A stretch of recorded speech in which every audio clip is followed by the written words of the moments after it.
Assalamualaikum warahmatullahi wabarakatuh. Perkenalkan, saya Uli Juni Melsalugina dengan NIM 21052107 dari Prodi Pendidikan Pancasila dan Kewarganegaraan Universitas Negeri Padang. Hai semuanya, pada video kali ini kita akan membahas materi mengenai administrasi sarana dan administrasi prasarana. Untuk yang pertama, kita ketahui dulu ya definisi dari administrasi sarana dan prasarana.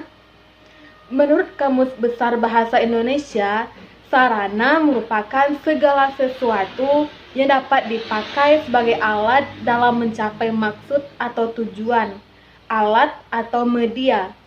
Kemudian, prasarana adalah sebagai segala sesuatu yang merupakan penunjang utama terselenggaranya suatu proses seperti usaha, pembangunan, proyek, dan lain sebagainya.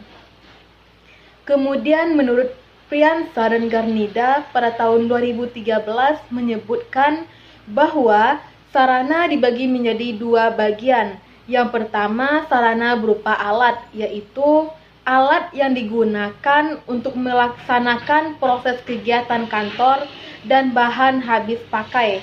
Yang kedua, sarana berupa informasi, yaitu sarana yang berupa buku, peraturan, majalah, internet, lembar informasi, dan lain sebagainya. Prasarana juga dibagi menjadi dua bagian. Yang pertama, perabot dan tata ruang kantor, yaitu perabot yang meliputi meja, kursi, perabot sistem, tempat kerja, unit pegawai visual. Yang kedua, kondisi fisik, yaitu kondisi fisik yang meliputi dekorasi, kebersihan, ventilasi, suhu, penerangan akustik, kesehatan, dan keselamatan.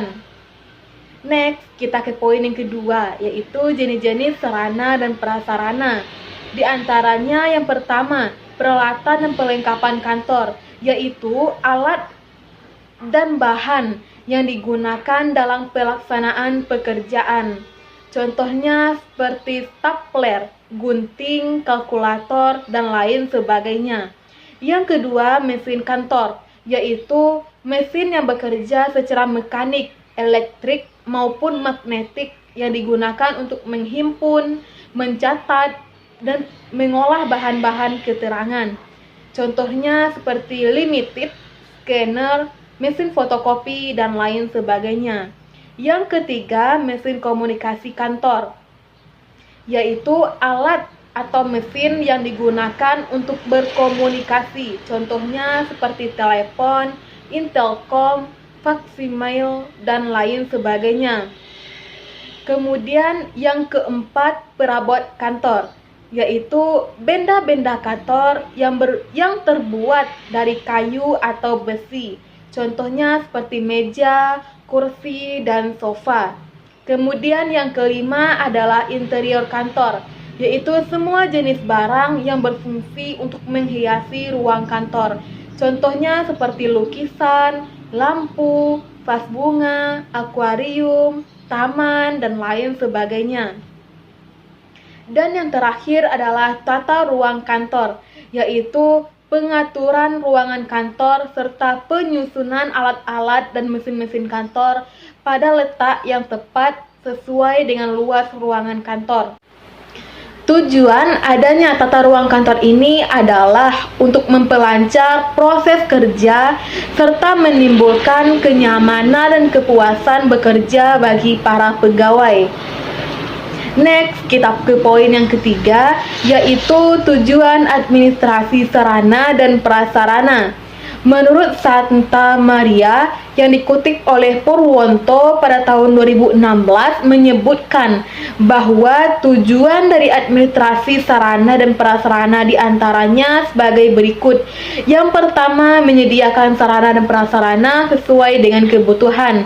Yang kedua, menyediakan informasi tentang sarana dan prasarana untuk pengawasan dan pengendalian serta pengambilan keputusan. Yang ketiga, mencegah penyimpangan dalam pengelolaan dan penggunaan penggunaan sarana dan prasarana melalui tindakan antisipatif.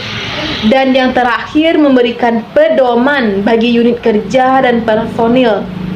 Next, kita ke poin terakhir, yaitu fungsi administrasi sarana prasarana. Menurut Purwanto pada tahun 2016 menyebutkan bahwa fungsi administrasi sarana dan prasarana dibagi menjadi 8 bagian. Yang pertama, fungsi perencanaan, yaitu kegiatan pemikiran, penelitian, perhitungan, dan perumusan sejumlah tindakan yang akan dilaksanakan berkaitan dengan sarana dan prasarana, meliputi bagaimana pengelolaannya, pengorganisasiannya, dan pengendaliannya. Yang kedua, yaitu fungsi faktor penentu kebutuhan, yaitu faktor yang berhubungan dengan penentuan kebutuhan yang didasari pada faktor yuridis, persyaratan proyek, evaluasi sosioekonomi, evaluasi teknoekonomi, perkembangan swadaya dan swasembada. Fungsi yang ketiga yaitu fungsi penganggaran, yaitu berupa fungsi kegiatan, perumusan kebutuhan dalam satu skala standar, yakni skala mata uang dan jumlah biaya, dengan memperhatikan pengarahan dan pembatasan yang berlaku. Kemudian fungsi yang keempat yaitu fungsi pemindahan, yang berkaitan dengan kegiatan pemindahan fisik barang beserta hak tanggung jawabnya kepada user dan internal organisasi. Kemudian yang kelima yaitu fungsi penggudangan, yaitu suatu fungsi yang berkaitan dengan kegiatan penyimpangan yang meliputi penerimaan barang, pencatatan barang, pemasukan, penyimpanan, pengaturan, pembukuan, dan pemeliharaan, pengeluaran, pendistribusian, hingga pertanggungjawaban pengelolaan gudang. Kemudian yang keenam adalah fungsi perawatan, yaitu fungsi berupa kegiatan peningkatan kualitas pelayanan, sarana dan prasarana organisasi guna mencapai tujuan yang ditetapkan secara efektif dan efisien. Kemudian yang ketujuh yaitu fungsi inventarisasi, yaitu fungsi berupa kegiatan untuk mengumpulkan data yang diperlukan tentang sarana dan prasarana untuk ditata usahakan menurut ketentuan dan tata cara yang telah ditetapkan. Dan fungsi yang terakhir yaitu fungsi penghampusan barang inventaris, yaitu fungsi yang berkaitan dengan kegiatan penghapusan barang dari daftar inventaris setelah melakukan penilaian di mana barang-barang tersebut dianggap sudah tidak memiliki nilai guna seperti rusak susut, mati, maupun biaya pemeliharaan atau perbaikannya terlalu tinggi. Nah, itulah sedikit penjelasan mengenai materi administrasi sarana dan prasarana. Terima kasih yang sudah menonton video ini dari awal hingga akhir. Dan semoga apa yang kita bahas bersama dalam video ini bermanfaat untuk kita semua. Wassalamualaikum warahmatullahi wabarakatuh.